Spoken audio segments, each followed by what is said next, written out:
Hi there, people presumably thinking about making a ambulance into a camper van.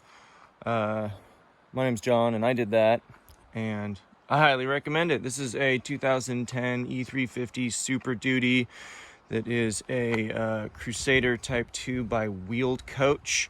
That means that it is a van, not a box truck. And I like that a lot better because it is much slimmer for going down thin trails, and it gets about 5 miles per gallon more.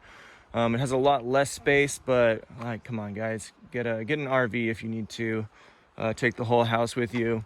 Ambulance is a super cool starting point. As you can see, it comes with floodlights that are all the way around. They come with some reds and whites initially, and I was lucky enough to scavenge some white ones, so they are all white. But the floodlights themselves will be white, so you'll be able to use those legally. Reds and blues are for emergency vehicles only. But I swapped out I think there's 75 watt halogens for some like 3 to 5 watt LEDs, so they draw very little power. And they are not very bright, which is actually fabulous because, you know, I use them for illuminating campsites, not for shining light on a car accident in the middle of the night. The tall top is steel reinforced, which is really fantastic. You can walk on top of the roof of this thing. Which is really nice, especially because I have 200 watts of solar up there. You probably can't see, which is just enough to run my fridge when parked, not enough to make this a self-sustaining system. We got a canopy up over the doors. As you can see, it's a little tricky getting one of those on because the rain gutter where the roof racks or these things just by themselves are mounted is already occupied by the tall top. So what I did, I already took the risk for you and just drilled into the tall top itself and put some big fat washers with rubber gaskets on both sides so that it would be cushioned as it vibrates and gets blown. This is an ARB tall top. Highly recommend spending the extra $150 to get one of their products because these things really go through heck. And they will get blown by the wind, and you will mess up putting it back in and snap the parts. I'll also say 80% of the time I have used this was for sun, and maybe 20% of the time was for rain. Also placing it was a little tricky, as you can see. I ran into one of the air vents up front, but obviously wanted it to cover the door, so really just barely got away with it on that front. Let's see. Oh, the obligatory ladder, which you actually have no prayer of getting on top of this thing without the ladder, so no whittle waddo jokes for me. Ooh, this is one of my favorites. This is the old shore power that used to be for charging the batteries and keeping everything topped while it was parked. This is now my shower, and you pull this little guy right out from here. Very rudimentary, but trust me, you'll be happy it's there. And then this this switch turns the shower pump on inside, and there's a kill switch on the inside that powers that so that some kid can't walk by and turn this on and start pumping water inside the walls of my van, or if it gets hit by a branch or something like that. We don't need that. But anyway, this thing is very cool. Having the switch here makes it super duper water efficient because you turn it on, you get wet, you turn it off, you suds up, you turn it on. You see what I'm saying? And then we aren't barbarians. We need our little shower stand so our little tootsies don't get covered with dirt and all that junk.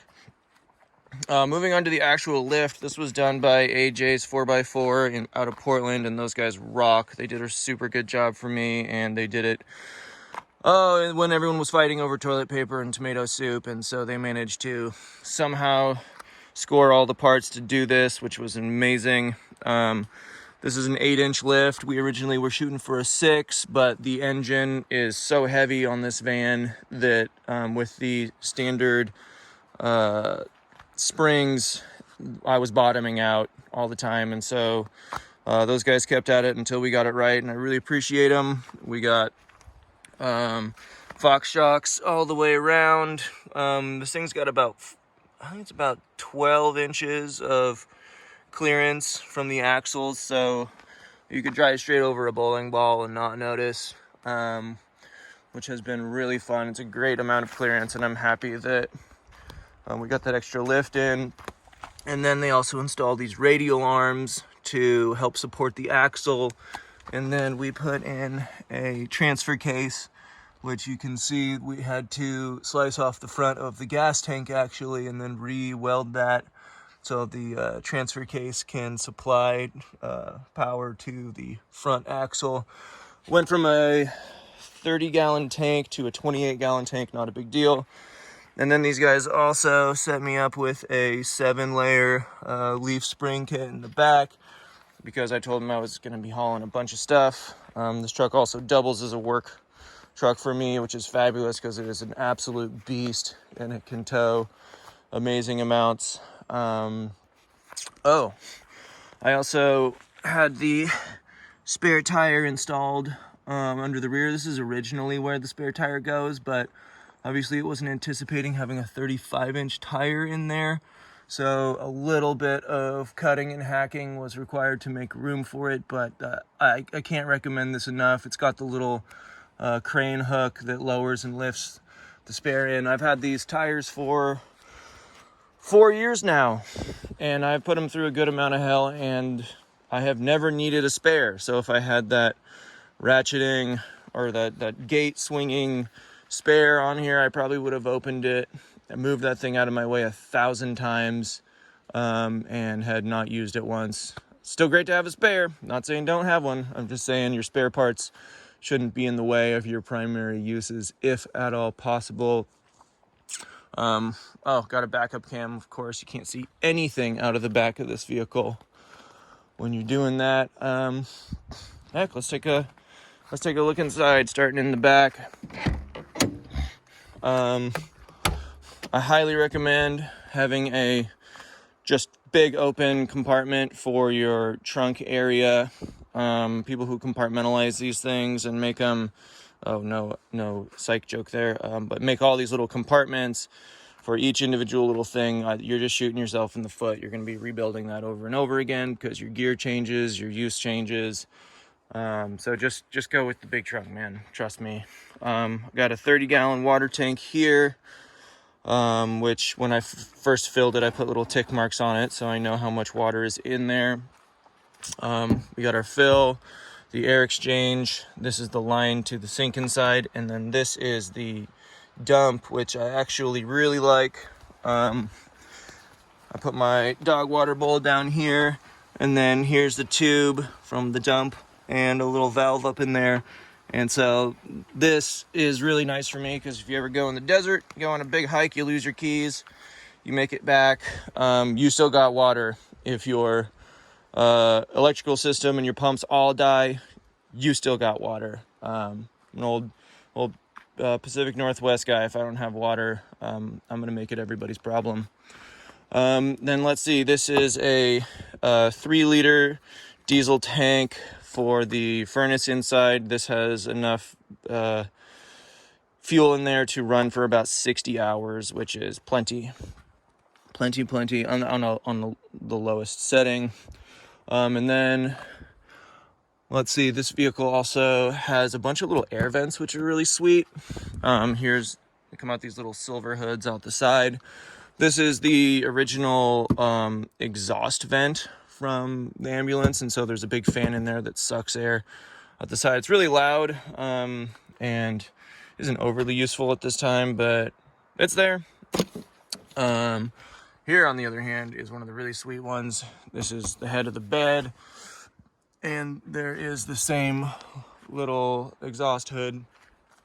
And so what I did is I actually put a 12-volt computer cooling fan against the inside of it, and so this blows cool air from outside at the head of the bed all night, which is pretty much useful all the time, hot or cold. And then also these fans don't, it's not like a hair dryer that's just blasting air in one direction. It kind of fans all the air out, so you can just sense the cool air coming across you instead of it just ripping you in the face. And then I guess while we're here, it's easier to show this. This was a little kind of closet-y space. I don't know, they had some shelves in there. So I made this basically the bedside table. And I got a little light under here. And then even further under here, I made this flip up. So we got a little picnic blanket in there. So that's really cool. You stuff your water bottle in there, whatever else. Oh, and then one other little bit of business is this cavity right here to the side of the bed is where I put my kitchen table, which I know there's somebody ready to sell you a $400 table, but I literally just took a cheap ironing board, ripped the top off of it, threw some plywood on it, and sealed it. And so that folds up to be about that wide and slides in there. Usually I set that against the van for stability, but took it out for the video. All right, let's go in. Finally, let's go in. We got our bed here, which I really recommend doing a solid bed. My first bed I built in here slid in to become a couch, and I swear when I was done and went on my first road trip with it, I was like, why did I even do this? Makes it so that all the moving parts underneath it makes your storage need to be like a pile of buckets that moves around all the time. And besides, when the rain is crummy and you're in here with your sweetie, you're just gonna want to be lounging on the bed anyway, waiting for a storm to blow over. Got a little iPad mount up there so you can have your movie night. And the whole point of having one of these vans is to hang out in nature, not hang out in your van. So don't do a couch. Waste your time. Now with your bed here, with your amazing permanent stuff,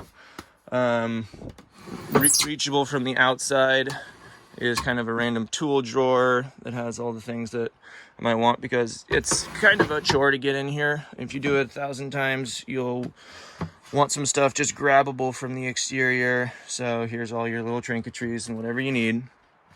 Let's see here. So these drawers are just solid plywood.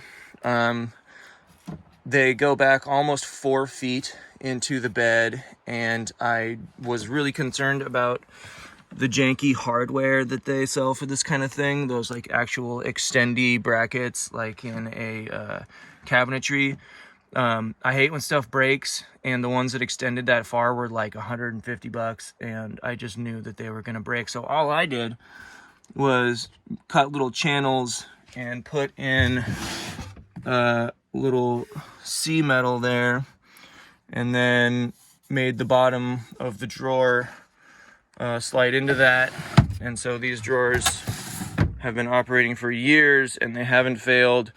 And yeah, it might be fancier with those cool tracks, but I'd probably be on my 3rd set of them by now. And rebuilding a new drawer is not a problem. Let's see, we got the Dometic fridge here. This is a game changer. You just wait till the first time you get back from a camp trip and you take the milk out of your van fridge and put it back in your house fridge. And you'll be like, wow, can't believe I ever did that. Anything else? No bags of wet ham, ladies and gentlemen. And so these guys open from the top, which is really great. So all of the cold air stays in it as you open and close it. I think this thing, once the ice is gone, has the equivalent space of like a 75-liter igloo. And then in this little cavity, I just put rollers on each side, and I got appliance tracks here. This is for like putting under your dryer so you can roll it forward and check out the back. I think this There is also a very expensive setup that is ready to be sold to you, but this thing is like 20 bucks. Does the same job. And then just by absolute chance, there was this hole in the ground, which was for locking in the gurneys for loading patients into the back of this ambulance. And lo and behold, it's the perfect spot. But you could have a lock somewhere else in this system. Looking up here, you'll get an amazing set of cabinetry, which absolutely rocks. I'm on a bit of a short trip right now, so it's not totally full, but usually this is like the bar, this is the pantry, and then up here is kind of like the toiletries situation. And then down in this one, keep all my like inside appliances that are electrical that I can heat something up. And there is even another storage unit back here, or shelf in the cabinetry, and so that's kind of the deep freeze, if you will. And I had to sacrifice that to do a solid bed, but the amount of space that I gained by making that hard to get to is totally worth it.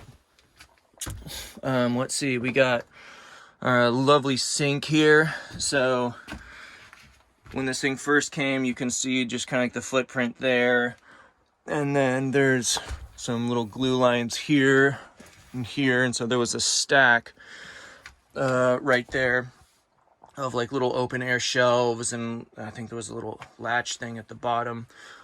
These things are totally worthless.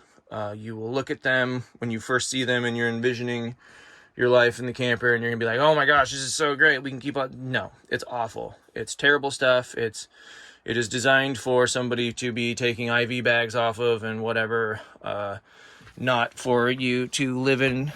And having this whole space open, like the door used to be just from here to here, this metal part, and so you'd have to reach through, open that door, and then open that door, just to get in and out, which was a pain in the butt.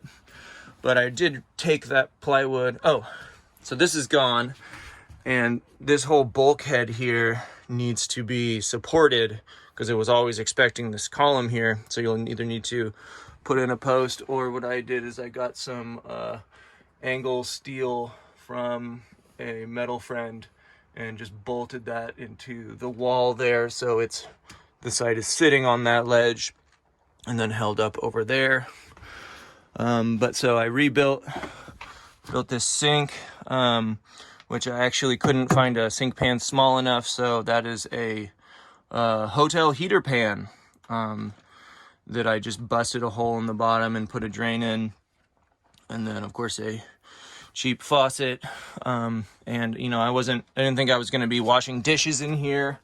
It's primarily a water bottle fill station, which is incredible. You can, wash your face in there if you really want to, but the other really cool thing in there is that as it is plumbed to this gray tank that sits behind the driver's seat, if you really need to, you can pee in it. And there's a little valve that opens it that's left of the driver's seat. So I make sure that nothing inorganic ever goes into that space. And when you're out in the middle of nowhere, I don't know if you guys got jugs of pee that you're bringing back to the city, but you're leaving it out there anyway. And then I have a double system here because a lot of these RV sink pumps are pressure sensitive, and so they are basically waiting for the feeling of the flow to be stopped, and then that pressure builds up and it lets go. But as soon as it feels the flow again, it starts pumping. I hated that idea because if there's a leak, then the pump is just going to be doing that all the time. So I have an on-off switch and the valve switch there. It's a little loud, but it's still a million times better than having your jug on a log. And if at 2 a.m. you need your water, you can go fill it up, or you can go pee in there without going outside. Let's see, what else we got? Oh, this is one of my favorites. So this was a funny little container that was, I don't know, compartment like 6 inches deep or something. And so I tore that out and then attached a laundry bag to the inside. And so this is my laundry hamper, and this is me putting my entire arm back there. Because you'll find out pretty quick after a couple days of living in a van that you don't have a place to put your dirty laundry. So get that figured out. Oh, and then here's one. So this is my shower water heater, and there's a little silver hook there. I got a little cable that holds that up, and so then this becomes a corner countertop for if you're stuck in here and need to do a bunch of inside stuff. But down here in this mess, this is a water heater that I built from scratch. I do not recommend going and getting one of those like under sink water heaters, because those they have their system is built differently. They're expecting a never-ending supply of electricity and water, and so for them to operate, they are pumping cold water in, which is pushing hot water out. And because my electricity and water is very precious here, I basically made mine like a shotgun, where I fill it up the amount that I want, I apply the heat to it, and then it shoots out.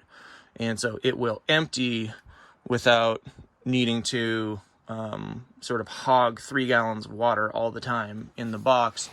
And once it's hot, it keeps itself topped up, and it will shoot out the entire tank of water with the same temperature, more or less. All right, time for the big talk. Let's talk electricity. This is my big crazy hodgepodge board that has been through many iterations. But the main guts of it is we got our supply. So there are 2 fuse panels behind this wall that I can direct. This is number 2 is the house battery. Number 1 is the starter battery. And so this enormous engine takes a ton of cranking power to get it going. But once it's going, the ambulance has dual alternators. And so it makes like 255 amps, I believe, of power. So once it's on, you have all the electricity in the world. But if you can't get it on, you're in big trouble. And so in case somebody leaves a light on overnight or whatever, I can, this is the voltmeter for the starter battery, and this is the house battery monitor. But I can link these two and actually use my house battery to jump start. There it goes. Voltage just went up. And so I can use all my batteries to start us, or while I'm driving, if I'm heating a shower, or actually mostly just heating a shower because that uses a lot of electricity, I can switch everything over to run off 1, and then it'll be giving, I think it's like 30 amps or something to my water heater, while allowing my house battery to charge at the same time, because otherwise the house battery would be charging and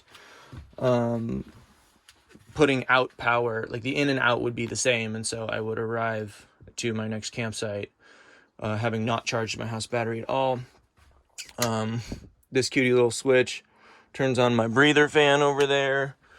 This guy is another, this one. There he goes. That's another exhaust fan that I just connected a little like boat bilge pump to, just in case you have to cook inside here. These 2 are cooling fans, top and bottom. We'll get down there in a sec, but oftentimes you'll put this side of the car to the sun, and I have a ton of electronics in here, and they will bake, and so they will turn off when it gets too hot, and actually they will also turn on if it gets too cold, and use the heat from inside. This is my battery charging unit, which is actually really cool. I wanted to be able to see it. If this light was on, it would mean that the engine was charging. This is indicating that I have solar. This is indicating my I think this is my battery type, which for some reason mine scrolls through all the time. It should be blue, but it doesn't matter. And this is saying that I'm in a decent range of voltage. This is the on-off for the lights, which has a dimmer, and it does its best, but they're LEDs and they're already really low voltage. This turns on USB charging. Here's your 12 volt other kind of plug, can't remember. This turns on my inverter, which runs that. Let's see, this is the original thermostat for this enormous heat and AC unit, which is just shoots hot or cold air into the back. This thing is absolutely amazing, but it uses so much power that it's never something you're going to use when you're parked. We also have this lovely bar here, which is attached to the steel reinforced top. You can hang from this if you so choose, or you can put that on hot, hang your wet clothes from a soggy hike you took and blow hot air on it and dry them out when you're on your way back. It does, heat and AC, it's fabulous. Then there's the speed of the air coming out, and then that's that random exhaust fan out in the back. Here is my diesel furnace. This thing absolutely rips. I have mine to that auxiliary tank. You can tap it into your gas tank, but I always loved the idea of having a gallon of fuel more than I thought, not a gallon of fuel less. This thing I think is like the 2 kilowatt. I think that's the measurement of it. Bought this thing a while ago.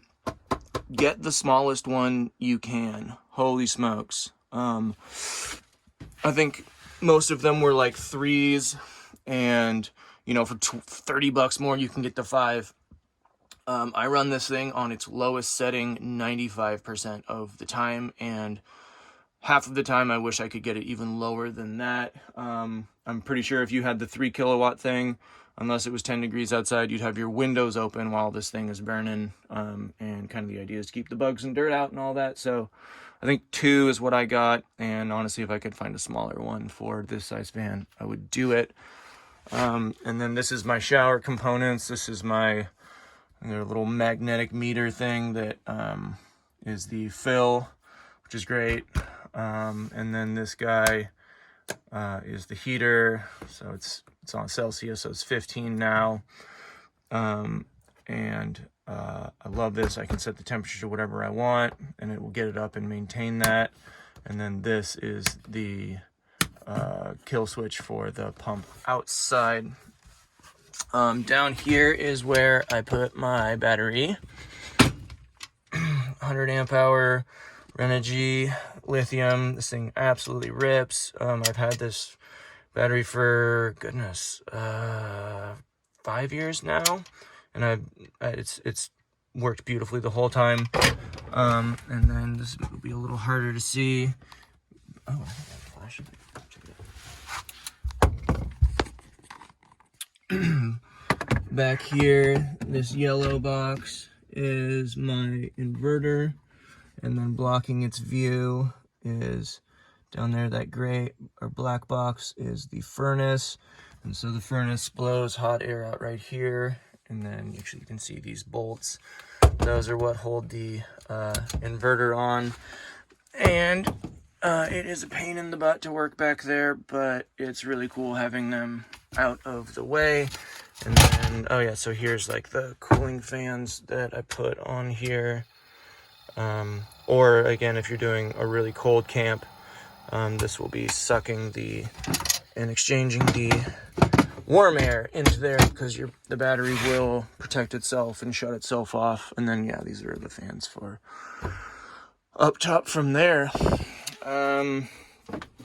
Oh yeah, and then our front panel here. So I rewired most all of this to run off of the fuses that I put in back here. There's behind this metal plate here are I think there's two like massive fuse boards, and actually pretty much all of the wires are labeled. So because a 12 volt vehicle, everything is grounded to the chassis, you can basically set up a new power supply and pull those wires one by one and put them into a new power supply. And so having done that, this panel, everything here runs off of the battery in there. So when I turn my floodlights on, it doesn't take the power from my starter battery, which would be a huge bummer, because I like being able to leave my campsite when I'm done with it. And then, of course, installed in here is the four-wheel drive, two-wheel drive transmission boy. We love him. Goodness, I think that's about all we got here. So yeah, a lot of decisions I made were do it yourself. A lot of these products are available for immediate purchase, but it's kind of fun to do it yourself. And if you do it yourself, you will know how to fix it. So when you're out in the middle of nowhere and your sweetie's mad at you because you have not provided any hot chocolate or cold drinks, you're going to be able to actually do something about that. But I guess the point of it is that it's kind of the project is good, fixing the problems is fun, being resourceful. But anyway, thanks for watching the old video. Good luck with your build if you choose to do it. I'm going to get back to hanging out in I Will Never Tell a Soul, Oregon, also known as You'll Have to Kill Me First. But yeah, this is John. Take it easy, everybody.